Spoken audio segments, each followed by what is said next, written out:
Prepare for an artistic journey through time and creativity with the Black Women Stitch 2024 Wall Calendar.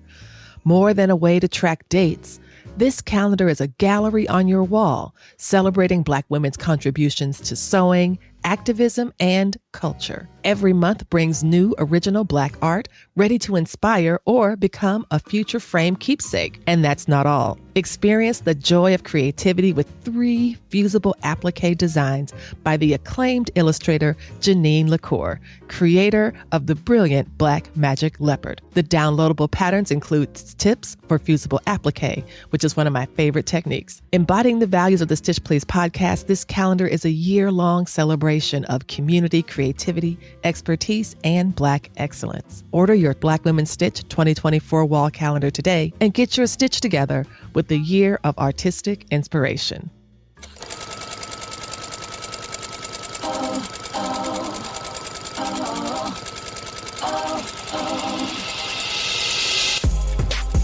Hello, Stitchers. Welcome to Stitch Please, the official podcast of Black Women Stitch, the sewing group where Black lives matter. I'm your host, Lisa Woolfork.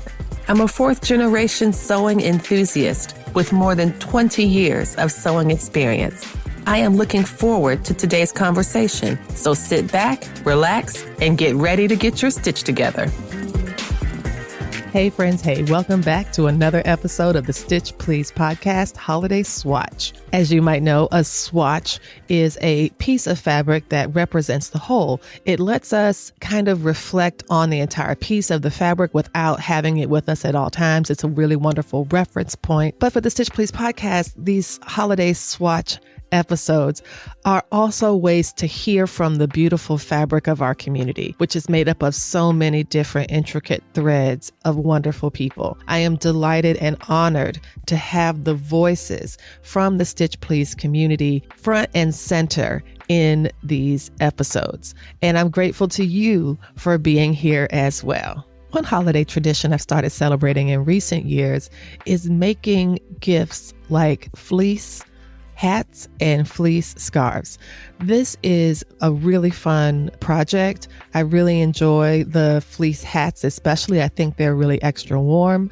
I've also learned to put in some stretch satin or even some spandex as a lining so that your hair doesn't get too dried out, because fleece can be very drying on your hair and skin. And having a scarf out of the same fabric is just a bonus, and it keeps you extra warm as well. This is a recent tradition because I didn't grow up in a cold weather place, but since I live in one now, it has been really enjoyable to make hats and scarves as gifts for folks. So that's one of my holiday traditions.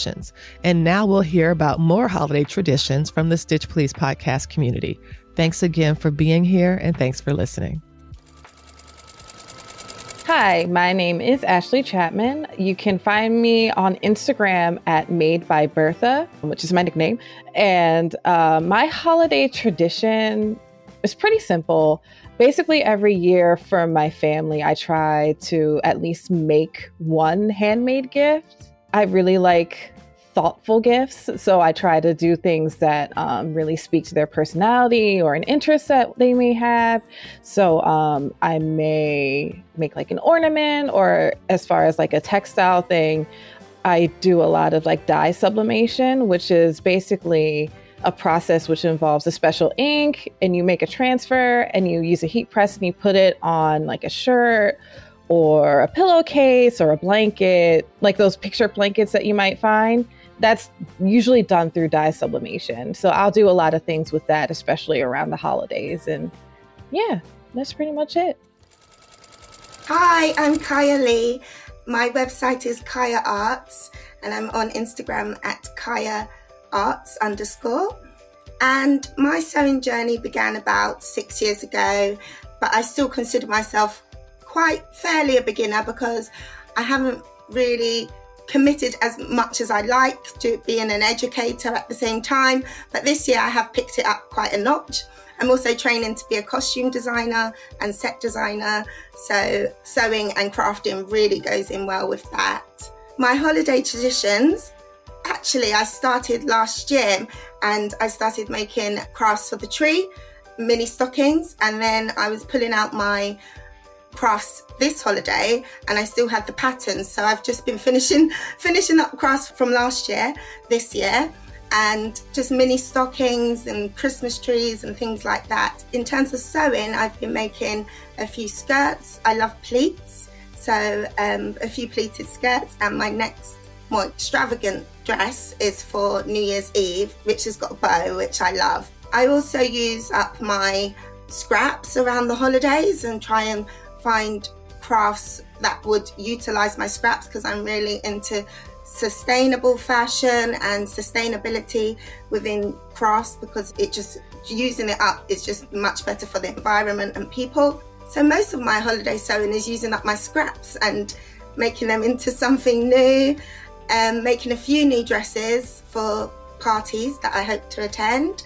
I am hoping to make a couple of dressing gowns. I don't know if you call them that in the States, nightwear, because it's winter over here in London. I want to get cozy, watch a few films, some PJs, and most of my holiday sewing is just using up everything that I have. Hey friends, hey. I wanted to pause briefly and take a moment to thank those who make the Stitch Please podcast possible. To our Patreon subscribers and Act Blue donors, thank you. Your support keeps the lights on, and your faith keeps me going. To Chris Rivera and the team at Congregate Charlottesville, thank you for your fiscal sponsorship and the lessons in financial stewardship. You are very much appreciated. To the guests we've had this year, thank you. Shout out to Bisa Butler for celebrating our 200th episode with us. And special thanks to all the guests who have made every episode of the Stitch Please podcast a very special episode. And to the Stitch Please team, sincere gratitude.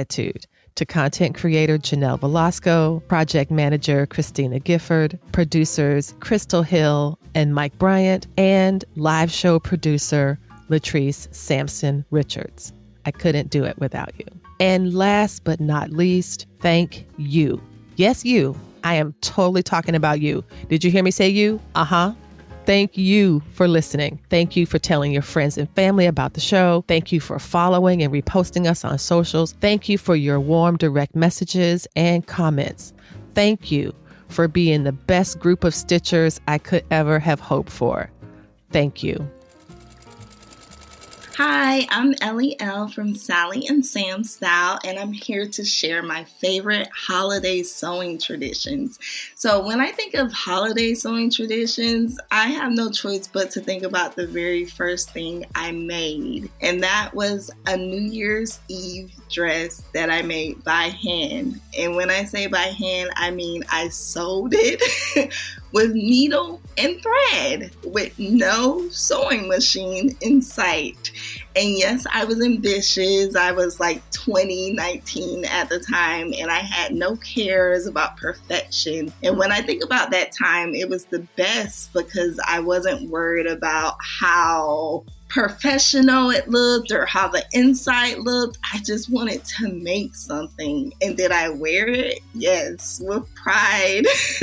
I wore it out on New Year's Eve, had a great time, told everyone I made my dress, as we all do. And that sparked something within me to become a seasonal sewist, as I call myself. So I sew for the seasons, I sew for the holidays. And when I think about my traditions now, I love setting the mood for the holidays. So I love decorating my sewing space.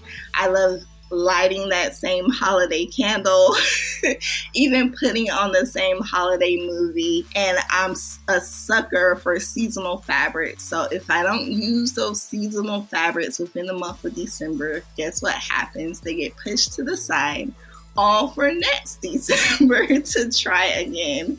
So I love using all of these sewing traditions in my habit of sewing now. I love the fact that I can set the environment, and I love even more so that I'm a mom now. So it's not just about sewing for myself, but I sew for my son, I tend to make a lot of aprons. That has been my thing lately for the holidays, to sew holiday aprons for everyone, including my mom, my mother-in-law, sister. And that's just like the perfect gift to sew for me around the holidays. I can get creative. I can use all of the seasonal fabrics that I tend to not use up by the end of December. And it's a good way to just give something that's special and creative and unique. Another sewing tradition I think of around the holidays that I have to put out is this year trying to sew a Christmas tree skirt, which is new for me. I tend not to do anything outside of clothing sewing.